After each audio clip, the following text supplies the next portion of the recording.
Hello dear students, welcome to S Classes. आज का video बहुत ही खास रहने वाला है आप सभी के लिए। जिन बच्चों का मैथ्स एक वीक सब्जेक्ट है, मैथ्स में मार्क्स बहुत कम आते हैं, उन बच्चों के लिए ये वीडियो बहुत हेल्पफुल रहने वाला है। और इस वीडियो के देखने के बाद एक बात की गारंटी है कि आप मैथ्स में अच्छे मार्क्स ला सकते हैं। अगर आपका basic calculation plus minus multiply ये आपको आता है तो आप मैथ्स में अच्छे मार्क्स ला सकते हैं। अगर आपको मैथ्स का कंसेप्ट, मैथ्स में बच्चा कंसेप्ट चलता है, अगर मैथ्स में आपको कंसेप्ट आता है, कंसेप्ट के ऊपर आपकी पकड़ है, पकड़ मजबूत है आपकी, तो आप मैथ्स में अच्छे मार्क्स ला सकते हैं। अगर मैथ्स में आपको क्वेश्चन की अंडरस्टैंडिंग है, आपको क्वेश्चन समझ में आता है कि क्वेश्चन में क्या दिया गया है और क्वेश्चन हमसे क्या मांग रहा है, और उससे रिलेटेड आपको फॉर्मूला या थ्योरम पता है कि ये जो क्वेश्चन दिया गया है इसमें हमें क्या पूछेगी, इससे रिलेटेड क्या थ्योरम हमने या फॉर्मूला पढ़ा है वो आपको पता है, प्लस आपको सॉल्यूशन लिखना आता है अच्छे से। सॉल्यूशन में सबसे पहले आपको गिवन क्या दिया हुआ है, एक अच्छा सॉल्यूशन अगर आप लिख पाते हैं, और क्वेश्चन आपसे मांगा क्या गया है, अब जो मांगा गया है क्वेश्चन में, जो पूछा गया है आपसे और जो क्वेश्चन में दिया है, उन दोनों के बीच में कोई फॉर्मूला या थ्योरम आपको पता है तो आप उसको कैसे ड्राइव करेंगे, कैसे आप उस क्वेश्चन में जो मांगा गया है वो निकाल के अगर उस सॉल्यूशन में दिखा देते हैं आप फॉर्मूले के थ्रू, तो आपका मैथ्स का क्वेश्चन सॉल्व हो जाता है। तो आप इस तरह से अच्छे मार्क्स ला सकते हैं। आज मैं आपको पॉलिनोमियल जो बहुपद सेकंड चैप्टर है इसके बारे में आपको बताने जा रहा हूं। अगर आपको सेकंड चैप्टर समझ आ गया तो आपका जो फोर्थ चैप्टर है द्विघात समीकरण यानी कि क्वाड्रेटिक इक्वेशन, वो भी आप समझ लेंगे। ये आपका सेकंड, थर्ड, फोर्थ तीनों चैप्टर सेम कंसेप्ट पे बेस्ड है। इनका पहला कंसेप्ट कुछ एक बेसिक टर्म्स हैं इस कंसेप्ट में, वो मैं आपको बताता हूं। पहला आता है आपका वेरिएबल। वेरिएबल क्या होता है, हिंदी में बच्चे बोलते हैं इसको चर। यहां पे हम ले लिया एक्स, एक्स एक वेरिएबल है, दूसरा ले लिया वाई, ये दो वेरिएबल हो गया। अगर तीन जेड, तो आपके सिलेबस में सिर्फ दो वेरिएबल तक का ही सिलेबस है। आगे जाके आप मैथ्स में तीन वेरिएबल में भी क्वेश्चंस करेंगे। सबसे पहले हम बात करते हैं वेरिएबल क्या होता है। यहां पे आपको लिखा गया है 2x-3, ये क्या है, पॉलिनोमियल एक। अगर हम किसी भी पॉलिनोमियल को कैसे लिखते हैं, ये एक्स में पॉलिनोमियल उसको लिखते हैं पी से ऑफ एक्स करके, अगर वाई में पॉलिनोमियल होगा तो पी ऑफ वाई करके लिखेंगे। तो आपको ये पता होना चाहिए कि पॉलिनोमियल को कैसे लिखते हैं, पी ऑफ एक्स करके। अगर किसी भी पॉलिनोमियल को हम इज इक्वल टू 0 लिख दें, उसको 0 से तुलना कर दें, किसी भी पॉलिनोमियल, किसी भी बहुपद की 0 से तुलना कर दे तो वो समीकरण बन जाता है। अगर किसी पॉलिनोमियल को हम 0 से इक्वेट कर दे तो वो क्या बन जाता है, इक्वेशन। जो जितना पॉलिनोमियल होगा वो उतनी ही इक्वेशन देगा। फॉर एग्जाम्पल हमारे पास एक लीनियर पॉलिनोमियल क्या होता है जिसमें x की पावर 1 हो, जैसे 2x-3, ये क्या है, लीनियर पॉलिनोमियल। इसकी जो स्टैंडर्ड फॉर्म है वो क्या लिखते हैं हम, ax प्लस बी, ये क्या आ गया हमारा linear polynomial.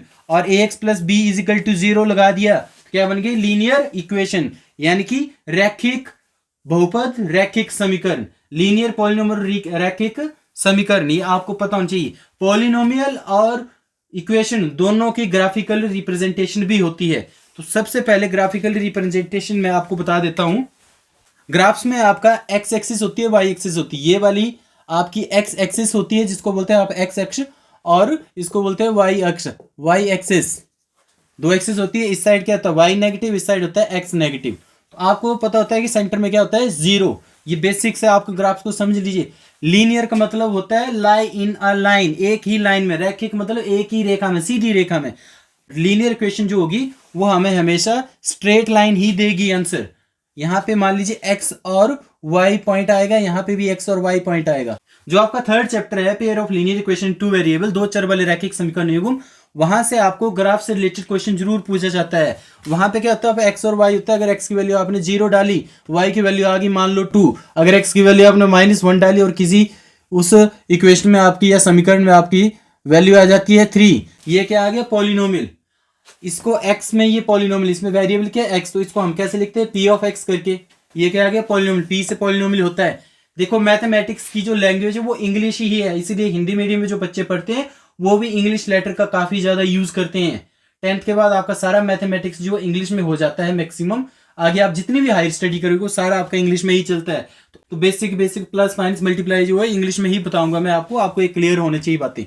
P of x हम इस तरह से लिख लेते हैं, पॉलिनोमियल इस तरह से लिखते हैं। कोफिशिएंट को बोलते हैं गुणनांक। गुणनांक का मतलब वो गुणा का अंक। यहाँ पे देखिए 2x है, यहाँ पे हमारा क्या आ गया, एक ही टर्म है, टर्म हमारी प्लस और माइनस से डिफरेंट होती है, डिफरेंट टर्म को बोलते हैं हम हिंदी में पद। देखिए 2x² - 2 + 3, तो यहाँ पे हमारी कितनी टर्म होगी, टर्म का भी आपको पता होता है, मैंने क्या बोला प्लस और माइनस से टर्म आपकी डिस्टिंक्ट होती है, अलग अलग होती है। तो जहाँ पे प्लस और माइनस लगा है वहां से हमारी टर्म डिस्टिंक्ट हो रही है। यहाँ पे एक टर्म ये आ गई हमारी, दूसरी टर्म ये आ गई, तीसरी टर्म ये आ गई।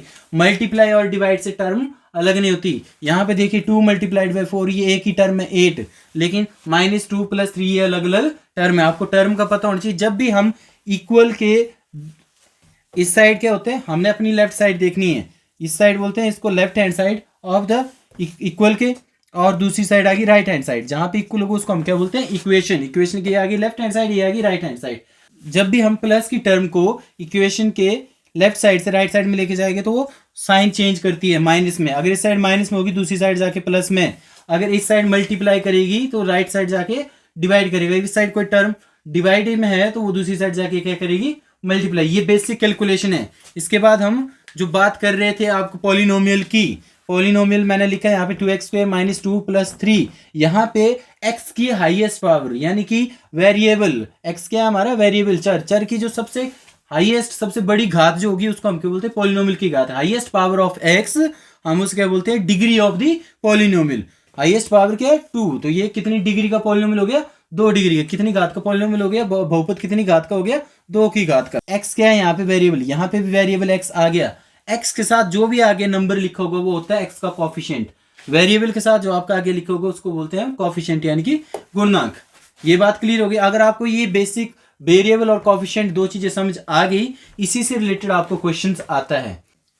आपको क्वेश्चंस पूछा जाता है कि आपने एक पॉलिनोमियल्स के क्या है, जीरोस निकालने, उसके बहुपद के शून्यक निकालने और उसके शून्यक और जो गुणनांक है उसके बीच के संबंध की सत्यता की जांच करनी, यानी कि वेरीफाई करना होता है आपको रिलेशन किसके बीच में, आपके जो कोफिशिएंट हो गए और जो जीरोस निकलते हैं पॉलिनोमियल्स के, उनके बीच का रिलेशन आपने वेरीफाई करना होता है। यानी कि शून्यक और जो गुणनांक है उनके बीच में संबंध की सत्यता की जांच करनी। इसके लिए एक फॉर्मूला है, वो फॉर्मूले में आपको लिखवा दूंगा। अब हम बात करेंगे सेकंड चैप्टर बहुपद की। आपने 2 टर्म्स पढ़ ली, कोफिशिएंट और वेरिएबल, चर और गुणनांक, आपने 2 टर्म जो वो समझ लिए। अब हम बात करते हैं आगे कि सेकंड चैप्टर समझने से आप 4th चैप्टर कैसे इजीली कर सकते हैं, कैसे कंसेप्ट इनके आपस में एक जैसे हैं, सेम है। ये आपको शायद किसी टीचर ने अभी तक बताया नहीं हो, लेकिन मैं आपको इस वीडियो में बता दे रहा हूं। एक्स की वैल्यू जब हाईएस्ट पावर जो होती है पॉलिनोमियल, मैंने आपको बताया, अगर जो दिया हुआ पॉलिनोमियल उसमें हाईएस्ट पावर एक्स की 1 है उसको बोलते हैं हम लीनियर पॉलिनोमियल। अगर एक्स की घात 1 होगी, हाईएस्ट सबसे बड़ी घात 1 होगी, तो उसको हम बोलते हैं रैखिक बहुपद। और अगर एक्स की पावर 2 होगी पॉलिनोमियल तो उसको बोलते हैं क्वाड्रेटिक पॉलिनोमियल यानी कि द्विघात बहुपद। और एक्स की हाईएस्ट पावर 3 होगी तो उसको बोलेंगे क्यूबिक पॉलिनोमियल यानी कि त्रिघात बहुपद। सिमिलर इसी तरह से समीकरण में बात करेंगे, अगर एक्स की पावर 1 है तो उसको बोलेंगे रैखिक समीकरण और लीनियर इक्वेशन। एक्स की पावर 2 होगी तो उसको हम बोलेंगे क्वाड्रेटिक इक्वेशन, द्विघात समीकरण। अगर एक्स की पावर 3 होगी तो उसको बोलेंगे हम त्रिघात समीकरण यानी कि क्यूबिक इक्वेशन। और अगर एक्स की पावर 4 होगी तो उसको हम बोलेंगे बाई क्वाड्रेटिक इक्वेशन। ठीक है, 4 घाती समीकरण। अब देखिए, जब हम x की वैल्यू पॉलिनोमियल में निकालते हैं तो उसको हम क्या बोलते हैं, जीरोस। जब हम x की वैल्यू इक्वेशन में निकालते हैं तो उसको हम बोलते हैं रूट्स। x की वैल्यू हमने बहुपद में निकाली उसको बोलते हैं शून्यक, x की वैल्यू हमने समीकरण में निकाली उसको बोलते हैं हम मूल। तो जितनी पावर होगी x की उतने ही जीरोस, उतने ही शून्यक, और समीकरण में इक्वेशन में उतने ही रूट्स होते हैं। ये बात आपको याद रखनी चाहिए। यानी कि हाईएस्ट पावर जितनी होगी पॉलिनोमियल, बहुपद और समीकरण इक्वेशन की, उतने ही हमारे जीरोस और रूट्स, मूल्स और शून्यक निकलते हैं। अगर इक्वेशन में हाईएस्ट पावर 2 है तो वो क्या बनेगी, क्वाड्रेटिक इक्वेशन। पॉलिनोमियल में हाईएस्ट पावर 2 होगी तो बनेगा क्वाड्रेटिक पॉलिनोमियल। जितनी पावर होगी उतने ही जीरोस और उतने ही रूट्स निकलेंगे। इसमें कंफ्यूज होने जैसी कोई बात नहीं है, बहुत ही इजी कंसेप्ट है। इसके बाद आगे चलते हैं। अब हम कुछ स्टैंडर्ड फॉर्म कर लेते हैं। अगर पावर 1 होगी उसको हम लिखते हैं ax + b पॉलिनोमियल, और इक्वेशन में लिख देंगे = 0, सिर्फ यही डिफरेंस है। अगर पावर 2 होगी x² + bx + c, इक्वेशन में = 0 लिखना आपको पता है। अगर power 3 ax² + bx, ax³ + bx² + cx + d। Clear है? तो यहीं तक आप करिए। फिलहाल आपके सिलेबस में इतना ही है। इसके आगे आपको डिवीजन मेथड से ज्यादा पावर वाला था, एक्स की पावर 5 वाला था, वो भी मैं आपको बताऊंगा सेकंड चैप्टर में ही है आपका। ठीक है, आपने अब देखें ध्यान से, आपको ये जो है A X square plus B X plus C, ये आपको याद रखना है। A X square plus B X C ये द्विघात बहुपदी के लिए, इनकी क्वाड्रेटिक पॉलिनोमियल के लिए और क्वाड्रेटिक इक्वेशन के लिए अपने स्टैंडर्ड फॉर्म यही आ जाती है, A X square plus B X plus C is equal to 0। अब हम बात करते हैं किसी भी पॉलिनोमियल के जो जीरोस होते हैं, किसी भी बहुपद के शून्य को वो कैसे निकलते हैं। अगर हमारे पास एक पॉलिनोमियल दिया गया है x square plus 7x plus 10, ये क्या है हमारा पॉलिनोमियल है। अगर इज इक्वल टू 0 लगा होगा तो वो इक्वेशन बन जाएगी। आपको ये दिया हो पॉलिनोमियल, इसमें आपको बोलेगा कि इसके शून्य निकालो, तो कैसे निकालना है, ये हमारी स्टैंडर्ड फॉर्म से हम इसको कंपैरिजन करेंगे। इसको on comparison with standard form किससे, A X square plus B X plus C, इससे स्टैंडर्ड फॉर्म से हमारा क्या करने से, कंपैरिजन करने पे ए बी सी की वैल्यू आ जाएगी। यहाँ पे एक्स स्क्वेयर का कोफिशिएंट क्या है 1 एक्स स्क्वेयर है। ठीक है, एक्स का कोफिशिएंट आ गया 7, एक्स क्या है यहाँ पे वेरिएबल, और 10 के आगे 10 जो जिसके साथ एक्स नहीं लगा हो तो उसको हम क्या बोलते हैं, कांस्टेंट टर्म। क्या बोलते हैं, कांस्टेंट, यानी कि अचर पद, टर्म को बोलते हैं पद हिंदी में। यहां से देखिए, आपको एक चीज आपको हमेशा याद रखनी है, ये जो बीच वाली टर्म है इसको आपने 2 नंबर में ऐसे तोड़ के देखना है। जब उसको हम प्लस करें तो वो बीच वाली ही टर्म बनी, यानी कि क्या बने, सम करने पर 2 नंबर्स में ऐसे आपने करना है, ए प्लस बी कोई 2 नंबर है, मान लो जनरल फॉर्म में बात करें, कोई भी 2 नंबर आगे उसको जब हम प्लस करेंगे तो सेकंड टर्म बन जाए, और प्रोडक्ट में क्या करना है, मल्टीप्लाई करने पर हमें ए मल्टीप्लाइड बाई बी करने पर हमारा क्या बन जाए, वो बन जाएगा लास्ट टर्म क्या आती है हमारी, सी इंटू ए एक्स स्क्वेयर, यानी कि last term multiplied by first term.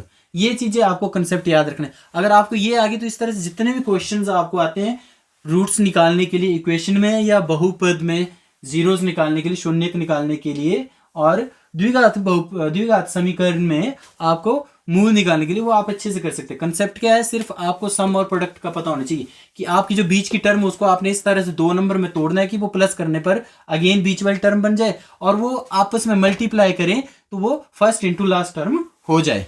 देखिए यहां पे कैसे बन जाता है, 7 को हम कैसे तोड़ सकते हैं, इसको हम लिख सकते हैं 2x 5x के, 2 प्लस 5x कितना बन गया 7x, 2x multiplied by 5x, तो 2 5 10x, x से मल्टीप्लाई करें तो 10x square, first into last term. तो हमारी कंडीशन सेटिस्फाइड होती है। इसको हम कैसे लिख सकते हैं, x square plus 7x plus 10, तो इसको कैसे करेंगे, एक्स स्क्वेयर का एक्स स्क्वेयर रहने दो plus 2x plus 5x plus 10। अब इसके बाद नेक्स्ट स्टेप जो होता है, आप देखिए यहाँ पे भी x है, यहाँ पे भी x है, कॉमन उठाने का। देखिए आपने फर्स्ट 2 टर्म से कॉमन उठा लिए x, तो अंदर क्या बचेगा, यहाँ पे x को x से मल्टीप्लाई करेंगे एक्स स्क्वेयर, प्लस का प्लस रहेगा। यहाँ पे बच्चों को कोई दिक्कत नहीं आनी चाहिए। देखिए यहाँ पे क्या है 2, हमने यहाँ पे 2 ले लिया, x तो ऑलरेडी मल्टीप्लाई करेगा तो 2x बन जाएगा, ब्रैकेट खोलने पर हमारा अगेन ये बनना चाहिए, प्लस यहाँ पे ले लिया हमने 5, अंदर क्या बचेगा, अगर हम 5 कॉमन ले ले तो हमारा बचेगा x, 5 into x, x plus 2, 5 2 ज़ा 10, यानी कि 5x प्लस 10। अगेन ये यहां से सॉल्व करने पर ये वाला वापस बन जाता है। देखिए ये जो आपका x प्लस 2 है यहाँ पे और यहाँ पे x प्लस 2, ये आपका हमेशा बराबर आना चाहिए। जो भी आप पॉलिनोमियल या इक्वेशन सॉल्व करें, ये वाला आपका ब्रैकेट में हमेशा बराबर आना चाहिए। यहाँ पे दोनों है, 2 बार है ये, तो इसमें एक बार कॉमन ले लेंगे हम यहाँ पे a, और बचा क्या हमारे ये x और ये प्लस 5, क्या बन गया x प्लस 5। तो ये हमारे क्या आ गए, कॉमन फैक्टर आ गए। अब इसको हम क्या निकाल सकते हैं, कॉमन फैक्टर में से x is equal to -2, plus का 2 है तो आगे जाएगा -2, x इज इक्वल टू -5। ध्यान दीजिए, अगर x की जगह हम -2 और या -5 कुछ भी डालें तो पॉलिनोमियल या इक्वेशन जो भी होगी उसकी वैल्यू हमेशा क्या हो जाती है, सारा क्या बन जाता है, 0। इसलिए बहुपद में हम इसको पॉलिनोमियल में क्या बोलते हैं, जीरोज, कि हमने पॉलिनोमियल क्या निकालने हैं, जीरोज, जितनी पावर उतने ही जीरोज। और क्वाड्रेटिक इक्वेशन में इसको बोलते हैं मूल, रूट्स, यानी कि जब भी हम उस जगह x की जो वैल्यू निकलेगी उसको अगर हम x में डाल दें तो हमारा सारा कुछ 0 हो जाता है। तो आपका ये क्वेश्चंस इस तरह से रहते हैं। इसके कितने रूट्स निकल सकते हैं, अगर इजिकल टू 0 होगा तो रूट्स निकलेंगे। यहाँ पे क्या है, पॉलिनोमियल है, बहुपद है, तो इसके क्या निकलेंगे, जीरोज, शून्य। कितने शून्य निकलेंगे, 2, मान लीजिए वो अल्फा और बीटा। अब हमें क्या बोलता है, सम, जब हम अल्फा प्लस बीटा करेंगे, ये एक फॉर्मूले हैं, ये आपको पता होने चाहिए। इसको क्या बोलते हैं हम? सम ऑफ इट्स जीरोज, यानी कि शून्यकों का योग। योग क्या होता है? जमा, सम। ठीक है, दूसरा आ गया प्रोडक्ट ऑफ इट्स जीरोज, शून्यकों का गुणनफल, यानी कि अल्फा मल्टीप्लाइड बाय बीटा। जो भी एक्स की वैल्यू आएगी, ठीक है, अगर हम उसको प्लस करेंगे तो वो क्या होगा? शून्यकों का योग। जब हम उन शून्यकों को, उन जीरोस को आपस में मल्टीप्लाई करेंगे, वो क्या बन जाएगा? हमारा प्रोडक्ट। ये क्या आता है हमेशा, और ये क्या आता है? ये आपका इसी से क्वेश्चन आते हैं कि आपको वेरीफाई करना है रिलेशन किसके बीच में? Between zeros and it's coefficients. Polynomials के जीरोस और उसके कोफिशिएंट, यानी कि पॉलिनोमियल्स के गुणनांक और उसके शून्यकों के बीच के संबंध की सत्यता की जांच, ये इसी तरह से होती है। देखिए ये क्या होता है? Minus b upon x square का कोफिशिएंट, एक्स स्क्वेयर का गुणनांक। यहाँ पे क्या होता है? एक्स स्क्वेयर का कोफिशिएंट आ गया एक, और ऊपर क्या होता है? Last term c. देखिए बी क्या है? बी क्या है? यहाँ हमारा एक्स का कोफिशिएंट, एक्स का कोफिशिएंट आ गया, और सी क्या है? हमारा कांस्टेंट टर्म, यानी कि अचर पद बटा एक्स स्क्वायर का गुणनक। हिंदी वाले ऐसे लिखेंगे। ये आपको दो फॉर्मूले होने चाहिए, इसी के बेस पे हमारा जो है क्वेश्चंस आते हैं। सभी बच्चों को डिवाइड करने आता है। डिवाइड में हम क्वेश्चन जब सॉल्व करते तो उसका हम जब आंसर वेरीफाई करते थे तो हमें पता होता था कि dividend is equal to divisor multiply quotient plus remainder, यानी कि भाज्य इज इक्वल टू भाज्य गुणा भागफल जमा शेषफल। ये भी आपका डिवीजन एल्गोरिथम, विभाजन कलन विधि, विभाजन एल्गोरिथम के, इसका भी आपका सेकंड चैप्टर में बहुत ज्यादा यूज होगा। पॉलिनोमियल में, बहुपद में जो हमारा डिविडेंड होता है वो हमेशा हमारा क्या होता है? डिवाइजर से बड़ा होता है। ये होता है हमारा यहाँ पे पी ऑफ एक्स आपको दिया होगा, और जी ऑफ एक्स, दो चीजें आपको दी होती है। पी ऑफ एक्स दिया होता है, जी ऑफ एक्स दिया होता है। आपने क्या निकालना होता है? कोशेंट। कोशेंट को हम लिखते हैं क्यू ऑफ एक्स, और रिमाइंडर शेषफल को लिखते हैं आर ऑफ एक्स। ये चीजें आपने निकालनी होती है। इससे रिलेटेड भी आपको क्वेश्चंस आएगा। यहाँ पे आएगा आपका जी ऑफ एक्स, यहाँ पे अंदर आ जाएगा पी ऑफ एक्स, ऊपर आ जाएगा क्यू ऑफ एक्स, और लास्ट में क्या बचेगा? हमारा आर ऑफ एक्स। आपको दो चीजें पता होनी चाहिए। देखिए जब यहाँ पे दोनों प्लस है तो नीचे क्या बनेगा? माइनस। अगर माइनस माइनस तो यहाँ पे क्या बनेगा? प्लस। अगर माइनस प्लस है तब भी माइनस, अगर प्लस माइनस है तो प्लस। ये आपको बेसिक कंसेप्ट पता होना चाहिए। लेकिन बहुत सारे बच्चे इसमें गड़बड़ करते हैं, उनको बेसिक कैलकुलेशन क्लियर नहीं होती। तब अगर मान लीजिए यहाँ पे प्लस माइनस माइनस हो गया, यहाँ पे मान लीजिए 4 और यहाँ पे मान लीजिए 9 है, प्लस प्लस क्या हो गया? माइनस। ठीक है, तो ये बन गया माइनस का 9, तो ये आ गया प्लस का 4, प्लस का 4 माइनस का 9 कितना आ जाता है? माइनस का 5। इस तरह से ये बेसिक से कैलकुलेशन, इसमें आपको कोई भी दिक्कत नहीं आनी चाहिए। अगर आपकी सारी बेसिक कैलकुलेशन और जो मैंने आपको फॉर्मूले बताए, जो कंसेप्ट बताए, अगर वो आप अच्छे से पढ़ लेते हैं तो आपका सेकंड चैप्टर इजीली हो ही जाता है। साथ में आपका थर्ड चैप्टर भी इजीली हो जाएगा। उसमें आपका ग्राफ से रिलेटेड क्वेश्चन है, वो मैं आपको बता देता हूँ कि ग्राफ्स की बेसिक सी समझ क्या होती है। आपको पता है कि ग्राफ्स में हमारे एक एक्स एक्सिस होती है, एक्स अक्ष होता है, और एक वाई अक्ष होता है। अगर रैखिक समीकरण होगा तो हमेशा एक लाइन में ही आएगा। इस तरह से रैखिक का मतलब होता है एक रेखा में। अगर जो इक्वेशन है वो पावर 2 होगी उसकी, यानी कि क्वाड्रेटिक होगा, द्विघाती होगा, तो उसका जो ग्राफ बनता है वो हमेशा या तो ऊपर की तरफ बनता है या इस तरह से नीचे की तरफ भी बनता है। तो इसको आगे आप हाई क्लासेस में पढ़ोगे, पैराबोला वगैरह होता है ये आगे का कंसेप्ट है। आपको इतना ज़्यादा जरूरी नहीं है, आपको सिर्फ रैखिक का ही ज़्यादा पूछा जाता है। तो वो आपका क्वेश्चन इंपॉर्टेंट है, उसके रिलेटेड मैं आपको ग्राफ से, जिन बच्चों को नहीं आता है वो मुझे डायरेक्ट बात कर सकते हैं। बहुत ईजी क्वेश्चन होता है, 3-4 मार्क्स के लिए आपको ईजिली पूछा जाता है और आसानी से आप कर सकते हैं। यानी कि आपने बेसिक से ही जो कंसेप्ट मैंने आपको इस वीडियो में कराया, अगर वो आप समझ लेते हैं अगर, तो आपके कितने, सेकंड चैप्टर आपका 3 मार्क्स के लिए आएगा, थर्ड चैप्टर आपका 6 मार्क्स के लिए आएगा, और फोर्थ चैप्टर आपका अगेन 3 मार्क्स के लिए, यानी कि 12 मार्क्स आपके सेम जैसे कंसेप्ट के ऊपर बेस्ड हैं। और 12 मार्क्स अगर आपके यहाँ से आ गए तो आप अच्छे मार्क्स ला सकते हैं। इसी तरह से मैं आपको अगले नेक्स्ट चैप्टर, जैसे ट्रिग्नोमेट्री हो गया, त्रिकोणमिति वगैरह हो गया, ट्राइंगल्स हो गया, सरफेस एरियाज एंड वॉल्यूम्स, पृष्ठीय क्षेत्रफल और आयतन, उसके ऊपर भी मैं आपको अच्छे से समझाऊंगा, ताकि आप मैथ्स में अच्छे मार्क्स ला पाए। अगर आपको वीडियो अच्छी लगी है तो ये वीडियो दबा के शेयर करिए अपने उन फ्रेंड्स के साथ जिनको मैथ्स की अच्छी समझ नहीं है, जिनका मैथ्स में हाथ तंग है, जिनको मैथ्स में सिर्फ पासिंग मार्क्स आ जाए इतनी ही कोशिश में लगे रहते हैं। उन बच्चों तक इस वीडियो को पहुंचाए और कमेंट सेक्शन में बताएं कि आपको ये वीडियो कैसी लगी। और मेरा प्रॉमिस है 28 फरवरी तक आपका सारा सिलेबस मैं आपको इसी चैनल पे कंप्लीट करवा दूंगा। व्हाट्सएप ग्रुप मैंने बनाया, उसका लिंक आपको यूट्यूब के डिस्क्रिप्शन में, वीडियो के डिस्क्रिप्शन में मिल जाएगा, उसे जाकर आप ज्वाइन करिए। अगर आपको कोई क्वेश्चन सॉल्व नहीं होता है और उसमें आपको प्रॉब्लम आती है, उसका फोटो खींच करके मुझे व्हाट्सएप में भेजिए। पर्सनली आप मुझे कॉल भी कर सकते हैं, जिसमें आपको दिक्कत आ रही है आप मुझे 1-to-1 पूछ भी सकते हैं कि मुझे ये कंसेप्ट समझ नहीं आता। मैं उसके लिए आपको 1-to-1 भी कॉल पे बता दूंगा कि कैसे क्या चीज़ होती है। मेरी कोशिश है कि आपके मैथ्स में अच्छे मार्क्स आने चाहिए। साथ ही आपको इंग्लिश का भी मैंने सिलेबस शेयर किया है, कितने कितने मार्क्स का आएगा, ग्रामर से कितना आएगा, राइटिंग स्किल्स का कितना आएगा, कैसे क्वेश्चंस आते हैं। साथ में मैंने क्वेश्चन पेपर भी डाल दूंगा मैं आज आपको। तो आपने व्हाट्सएप ग्रुप में ज्वाइन हो जाना है। और इसके साथ इंग्लिश के साथ साथ मैं आपको साइंस का भी एग्जाम के पॉइंट ऑफ व्यू से आपको क्या इंपॉर्टेंट है, क्या पढ़ना है इस टाइम, सभी क्वेश्चंस लर्न करने की जरूरत है जो इंपॉर्टेंट है, जो एग्जाम के पॉइंट ऑफ व्यू से, वो मैं आपके साथ डिस्कस करूंगा। Thank you.